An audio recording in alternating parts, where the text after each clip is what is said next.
안녕하십니까. 매일 눈으로 세상의 흐름 읽어드리는 Y타임스 정세 분석의 주북일입니다. 중국이 이 반체제 인사들을 임의대로 가두는 비밀 감옥을 본토를 넘어서 해외에까지 설치해서 운영하고 있는 것으로 확인이 됐습니다. AP통신은 16일 이 중국 정부가 두바이에서 저택을 개조해서 비밀 감옥, 그러니까 블랙 사이트로 활용하고 있다, 이런 증언이 나왔다 그러면서 이건 중국의 해외 운영 블랙 사이트에 대한 최초의 유일한 증언이다, 이렇게 보도를 했습니다. 여기서 AP통신이 언급했던 이 블랙 사이트라는 것은 주로 정부가 해외에서 운영하는 비밀 시설을 말하는 건데요. 이번에 중국이 비밀 감옥 개념으로 블랙 사이트를 운영하고 있다는 것이 드러난 겁니다. 영국의 일간지인 인디펜던스터 17일 AP통신을 인용한 보도를 하면서 이렇게 말을 했습니다. 중국 본토에는 반체제 운동가들을 법원의 명령도 없이 감금하는 그런 블랙 사이트들이 대거 있지만 중국이 국경을 넘어서 해외의 비밀 감옥을 만들었다는 것은 충격적이다, 이렇게 전했습니다. AP통신과 인디펜던트 그리고 알자지라 방송 등에 따르면 이 중국 한족 출신의 여성 우환인데 26살입니다. 이 우환이 지난 5월에 두바이 한 호텔에서 머물던 중에 갑자기 자신을 리시항이라고 소개를 한 중국 영사관 직원이 이 두바이 경찰과 함께 찾아와 가지고 일단 체포를 해 가지고 3일 동안 경찰서에 감금이 됐다 그럽니다. 그 이후에 감옥으로 개조된 이 블랙 사이트로 데려갔다는 겁니다. 당시 이제 검은색 승용차에다 그녀를 태웠고 수갑을 찬 상태였습니다. 그곳에 그녀는 여러 차례 신문과 협박을 당했다고 그랬습니다. 그리고 억류된 지 8일 만인 지난 6월 8일 풀려났다는 겁니다. 그녀를 데려갔던 리시항은 실제로 주 두바이 중국 영사관의 웹사이트에 총영사로 등재되어 있었습니다. 그녀를 중국 당국이 체포해서 감금한 이유가 뭐냐? 그녀의 약혼자인 왕징이가 19살인데요. 이 왕징이의 소지를 찾기 위한 것이었는데, 이 왕징이는 2019년 홍콩 국가보안법 반대 시위 당시에 중국 언론을 비판했다는 이유로 중국 정부에서 수배를 받은 상태였습니다. 이 반체제 인사로 지목된 그를 중국으로 송환시키기 위해서 약혼자인 우환을 납치해서 감금한 후에 이 도피 중인 왕징이의 행방을 쫓으려고 했던 겁니다. 두바이의 블랙 사이트에 감금된 후에 중국인들은 그녀에게 중국에 대항하기 위해서 외국 단체로부터 돈을 받았는지 물었다고 그럽니다.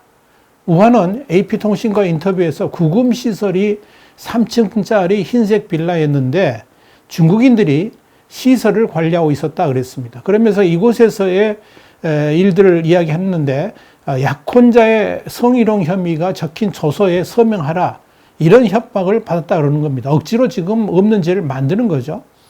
또 그녀는 구금시설에서 여러 사람의 중국인들을 목격했지만 무서워서 그들을 정면으로 쳐다볼 수도 없었다 그러면서 화장실을 가기 위해서 기다리고 있을 때 최소 유구르족 여성 2명을 받고 그녀들은 중국이 아닌 터키로 가고 싶다라고 외쳤다라고 증언을 했습니다.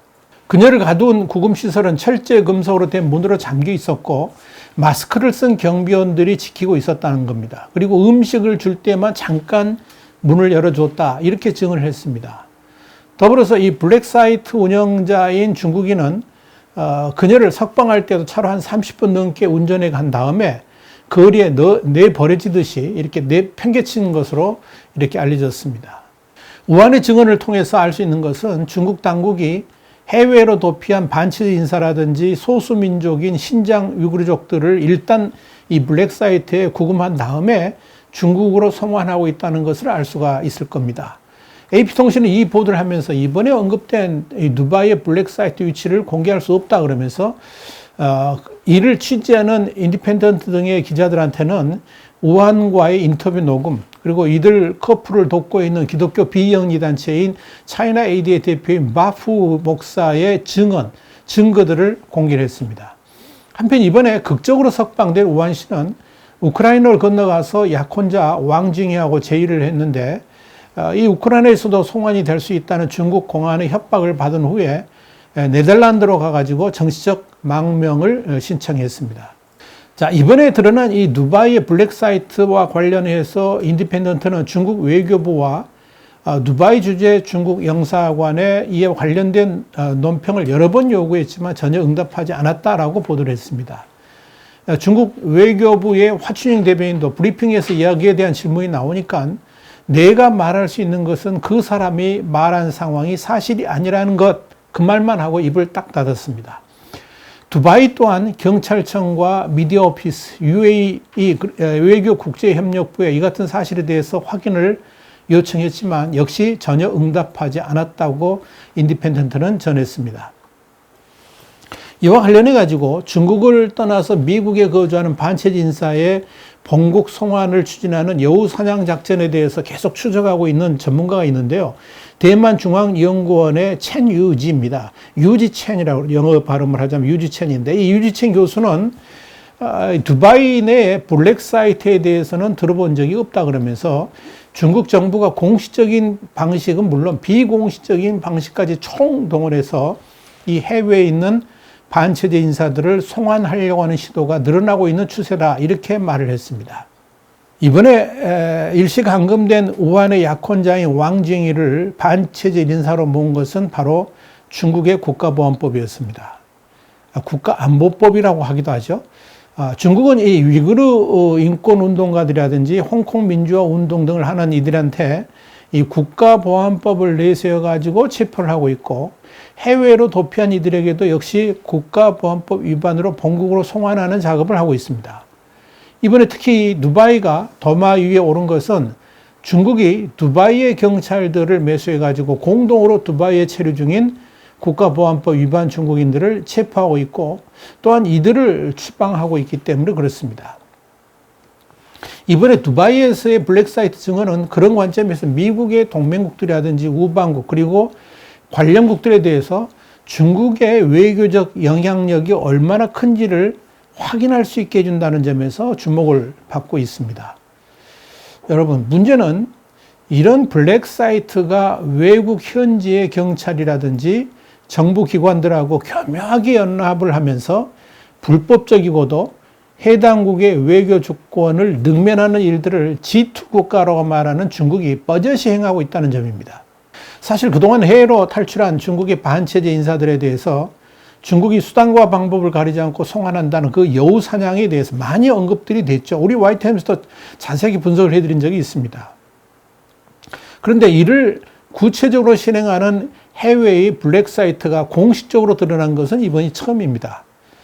지난 2013년 3월에 시진핑 국가주석이 최고 지도자에 오르자마자 강력한 반부패 운동을 벌였었죠. 이 과정에서 해외로 도피한 부패 정치인 그리고 경제사범들을 본국으로 송환하기 위한 프로젝트가 본격 시행되는데 이걸 여우사냥이라고 불렀습니다. 이를 천망행동, 하늘의 그물, 그래서 천망이라고 그러는데 천망행동이라고 부르기도 합니다.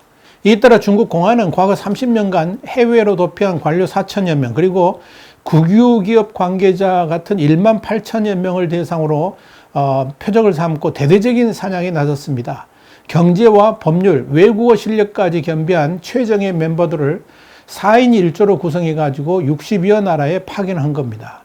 지난해 12월 15일 홍콩 매체 명보는 중국 공산당 사정감찰기구인 중앙기율검사위원회, 국가감찰위원회가 2024년부터 2020년 10월까지 120여 개국으로 도망친 총 8,363명을 송환시켰다라고 보도를 했습니다.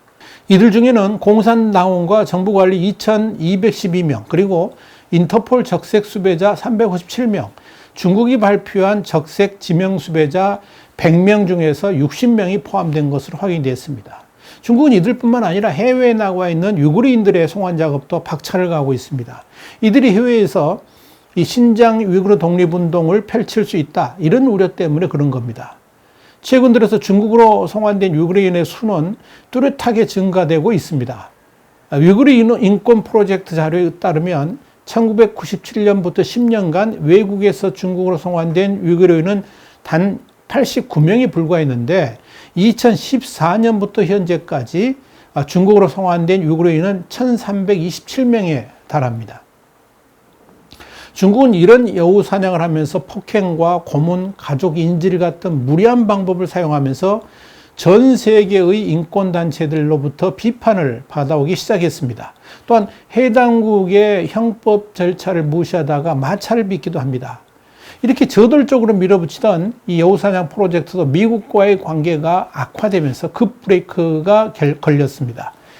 이 사우스차이나 모닝포스트는 지난해 11월 29일 이런 보도를 했습니다. 미중 관계 악화로 중국의 반체제 인사, 범죄 도피자의 본국 송환 계획인 일명 여우사냥도 차질을 빚고 있다 그랬습니다. 그러면서 중국이 송환을 강력하게 원하는 반체제 인사 적색 지명수배자 중에서 35명이 미국과 캐나다, 뉴질랜드, 호주, 영국 같은 영어권 5개 나라의 기밀정보 공유 동맹이죠. 파이브아이스에 체류 중인 것으로 알려졌지만 이 중국과 미국의 관계가 악화되면서 송환이 난관에 봉착했다. 이렇게 보도를 한 겁니다. 중국이 최근까지도 미국에서 미국 내 법적 절차도 무시하고 여우사냥을 강행하다가 지난해 10월 협박과 괴롭힘을 일삼은 혐의로 중국인 8명을 미국이 기소한 바가 있죠. 당시 존 니머스 법무부 국가안보 담당 차관보는 기자회견을 통해서 이렇게 말을 했습니다. 우리는 중국의 여우사냥 작전을 뒤집어 놨다 그랬습니다. 쫓는 자들은 쫓겼고 추격하던 자들은 추격받았다 그랬습니다. 미국은 우리 영토에서 이런 악질적 행위를 용납하지 않을 것이다. 이렇게 말했습니다. 중국은 이렇게 자신들의 목표를 달성하기 위해서 수단과 방법을 가리지 않습니다. 심지어 외국의 주권도 무시하면서 막무가내로 반체제 인사들을 체포하고 불법 감금하면서 또 강제로 중국으로 송환시키고 있는 겁니다. 그리고 그런 여우 사냥을 위해서 심지어 해외에 임시 감옥으로 사용되는 시설까지 운영하고 있다는 사실이 이번에 드러난 겁니다. 앞으로 이게 외교적으로도 상당히 큰 파장이 일 수 있을 것으로 보입니다. 중국은 일단 침묵하고 또 모르쇠로 일관하고 있습니다만은 그 비밀이 영원히 감춰지지는 않을 겁니다. 여러분, 이런 중국의 통치 행태를 보면 중국이 마치 조폭국가, 다시 말씀드려서 조폭 행동 공동체나 다름없다는 생각을 갖게 만듭니다. 여기서 제가 조폭 행동 공동체 말을 썼는데요. 이 말은 올해 2월 24일 중국 관영 환구시보가 파이브아이스 백인 우월주의 주축대라는 제목의 사설에서 파이브아이스를 미국을 중심으로 결성된 인종주의적 색채가 강한 조폭 행동 공동체라고 이름을 붙인 데서 비롯된 겁니다. 제가 그 단어를 써서 지금 말씀드리는 겁니다. 당시 환구시보는 파이브아이스 회원국들은 앵글로색슨 문명 우월론을 공유하고 있다 그러면서 초반에는 정보 교환만 했지만 지금은 중국과 러시아 공격을 공동 사명으로 삼고 인종주의의 사악한 이념만 키우고 있다라고 주장을 했습니다. 그 환구시보가 말했던 바로 그 조폭 행동 공동체가 사실은 중국 아닐까요? 중국이야말로 중화주의 사상에 파묻혀가지고 중국 우월론을 전 세계에 강제로 공유시키려고 그럽니다. 그러면서 그런 중화제일주의의 세계화를 위해서 온갖 수단과 방법을 가리지 않고 있습니다. 심지어 다른 나라의 외교 주권까지도 무시하면서 자기들 하고 싶은 대로 다 합니다. 그러면서 그런 일을 하지 못하게 하면 또 방해를 하면 공격하고 심지어 린치까지 가합니다. 그것이 바로 조폭 행동 공동체의 특성 아니겠습니까? 이번에 드러난 두바이 블랙 사이트는 정말 중국다운 발상이고 중국이나 할 수 있는 악랄한 비외교적, 비인간적 처사라 이렇게 말씀드릴 수 있습니다. 그런 의미에서 두바이뿐만 아니라 다른 나라들에서도 운영되고 있을 이 블랙 사이트의 정체가 적나라하게 드러나야만 할 것입니다. 더불어서 이젠 이 조폭 행동 공동체인 그 중국을 자유민주주의를 표방하는 모든 나라들이 철저히 배제시켜야 될 것입니다. 그래야 평화가 찾아들 수 있을 겁니다. 그것이 곧 정의이기 때문에 그렇습니다. 와이타임스 정세분석이었습니다. 다음 시간에 다시 뵙겠습니다. 감사합니다.